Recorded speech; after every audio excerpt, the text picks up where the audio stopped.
SIT ತನಿಖೆಯ ಬಗ್ಗೆ ಜಯಂತ್ ಈಗ ಸ್ಫೋಟಕ ಹೇಳಿಕೆಯನ್ನು ಕೊಟ್ಟಿರುವುದು. ಯಾಕಂದರೆ ಬುರುಡೆ ಒಂದು ಕೇಸ್ನಲ್ಲಿ SIT ಮುಂದೆ ಜಯಂತ್ ಹಾಜರಾಗಿದ್ದರು. ಹಾಜರಾದ ಸಂದರ್ಭದಲ್ಲಿ ತನಿಖೆಯ ಬಗ್ಗೆ ಮಾರ್ಮಿಕವಾಗಿ ಉತ್ತರವನ್ನು ಕೊಟ್ಟಿರುವಂಥದ್ದು.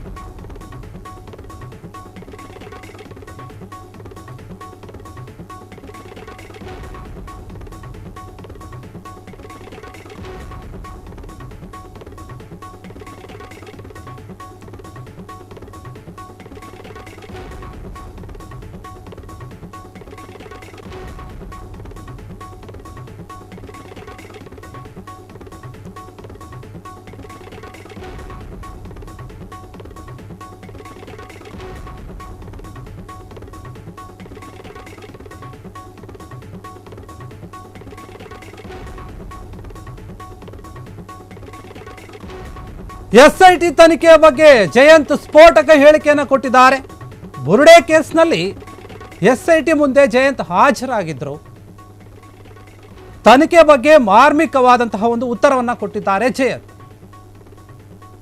ಯಾಕಂದ್ರೆ SIT ಅವರು ಊಟ ಟೀ ಕೊಟ್ಟು ಚೆನ್ನಾಗೇ ನೋಡ್ಕೊಂತಿದ್ದಾರೆ ನಾನು ಖುಷಿಯಾಗೇ ಇದ್ದೇನಲ್ಲ.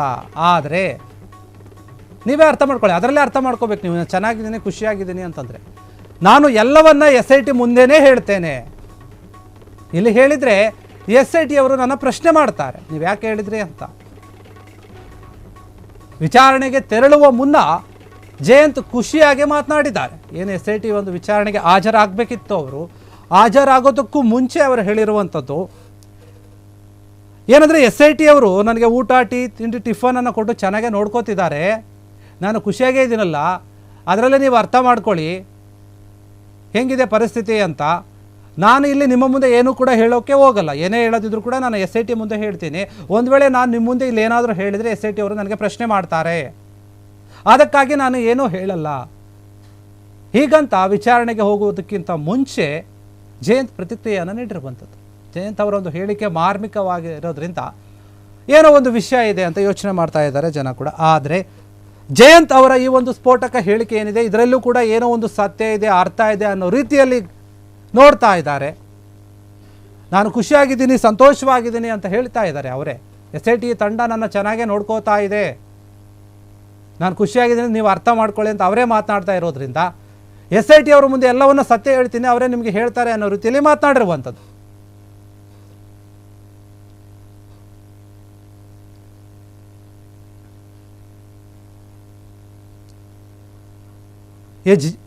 ಜಯಂತ್ ಅವರು ಏನಿದ್ದಾರೆ, ಈ ಧರ್ಮಸ್ಥಳ ಒಂದು ಪ್ರಕರಣದಲ್ಲಿ ಅವರ ಹೆಸರು ಕೂಡ ಕೇಳಿ ಬಂದಿತ್ತು. ಅವರು ಕೂಡ ಹಾಜರಾಗ್ರಿ ಅಂತ SIT ಒಂದು ಟೀಮು ಅವರಿಗೆ ಹೇಳಿತ್ತು. ಅದೇ ರೀತಿಯಾಗಿ ಹಾಜರಾಗೋದಕ್ಕೂ ಮುಂಚೆ ಇವರು ಹೇಳಿರುವಂಥದ್ದು. ಇಲ್ಲಿ ಹೇಳಿದರೆ ಇಲ್ಲಿ ಒಂದು ಕೆಲವೊಂದು ಹೇಳಿಕೆಗಳನ್ನು ಕೊಡ್ತಿದ್ರು ಮೊದಲು. ಆದರೆ ಈಗ ಇಲ್ಲ, ನಾನೀಗೇನೂ ಹೇಳಲ್ಲ, SIT ಅವ್ರ ಮುಂದೆನೇ ನಾನು ಹೇಳ್ತೀನಿ, ನಿಮ್ಮ ಮುಂದೆ ಹೇಳಿದರೆ ಅದು ಗೊಂದಲ ಆಗುತ್ತೆ. SIT ಅವರು ಅದರ ಬಗ್ಗೆ ನನ್ನ ಪ್ರಶ್ನೆ ಮಾಡ್ತಾರೆ, ಸಾಕಷ್ಟು ಪ್ರಶ್ನೆಗಳು ಕೇಳ್ತಾರೆ. ಹಾಗಾಗಿ ನಾನು ಈಗ ಇಲ್ಲಿ ನಿಮ್ಮ ಮುಂದೆ ಏನೂ ಹೇಳೋದಕ್ಕೆ ತಯಾರಾಗಿಲ್ಲ, ವೆಯ್ಟ್ ಮಾಡಿ. SIT ಅವರ ಮುಂದೆ ಎಲ್ಲ ಒಂದು ವಿಚಾರಗಳನ್ನು ಹೇಳ್ತೀನಿ, ಸತ್ಯ ವಿಚಾರಗಳನ್ನು ಹೇಳ್ತೀನಿ, ಅವರೇ ಆಗ ಎಲ್ಲರಿಗೂ ಕೂಡ ತಿಳಿಸ್ತಾರೆ. ನಾನೀಗ ಸದ್ಯಕ್ಕೆ ಖುಷಿಯಾಗೇ ಇದ್ದೀನಿ, ಅವರು ನನ್ನ ಚೆನ್ನಾಗೇ ನೋಡ್ಕೊಳ್ತಾ ಇದ್ದಾರೆ, ಚೆನ್ನಾಗಿ ಟ್ರೀಟ್ ಮಾಡ್ತಾ ಇದ್ದಾರೆ SIT ತಂಡ ನನ್ನ. ಹಾಗಾಗಿ ನಾನು ಖುಷಿಯಾಗಿದ್ದೀನಿ, ಯಾವುದೇ ರೀತಿಯ ಚಿಂತೆ ಇಲ್ಲ ನನಗೆ, ನಾನು ಧೈರ್ಯವಾಗಿ SIT ತನಿಖೆಯನ್ನು ಎದುರಿಸ್ತೀನಿ. ಹೀಗಂತ ಹೇಳಿ SIT ತನಿಖೆಗೆ ಹೋಗುವುದಕ್ಕಿಂತ ಮುಂಚೆ ಜಯಂತ್ ಹೇಳಿಕೆಯನ್ನು ಕೊಟ್ಟಿರುವಂಥದ್ದು. ಯಾಕಂದರೆ ಈ ಧರ್ಮಸ್ಥಳ ಪ್ರಕರಣದ ಒಂದು ವಿಚಾರ ತುಂಬ ಸೂಕ್ಷ್ಮವಾಗಿರೋದ್ರಿಂದ SIT ತಂಡ ಕೂಡ ತನ್ನ ತನಿಖೆಯನ್ನು ತುಂಬ ಸೂಕ್ಷ್ಮವಾಗಿ ಮಾಡ್ತಾ ಇದೆ.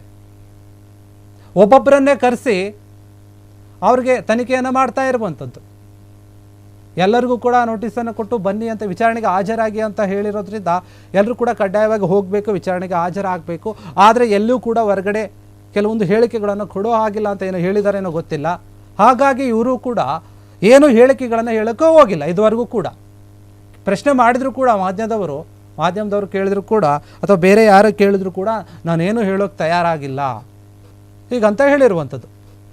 ಕ್ಷಣ ಕ್ಷಣದ ಸುದ್ದಿಗಳಿಗಾಗಿ ಫ್ರೀಡಂ ಟಿವಿ ಸಬ್ಸ್ಕ್ರೈಬ್ ಮಾಡಿ, ಲೈಕ್ ಮಾಡಿ ಹಾಗೂ ಫಾಲೋ ಮಾಡಿ. ಹೊಸ ಸುದ್ದಿಗಳ ನೋಟಿಫಿಕೇಶನ್ಗಾಗಿ ಬೆಲ್ ಐಕಾನ್ ಮೇಲೆ ಕ್ಲಿಕ್ ಮಾಡಿ.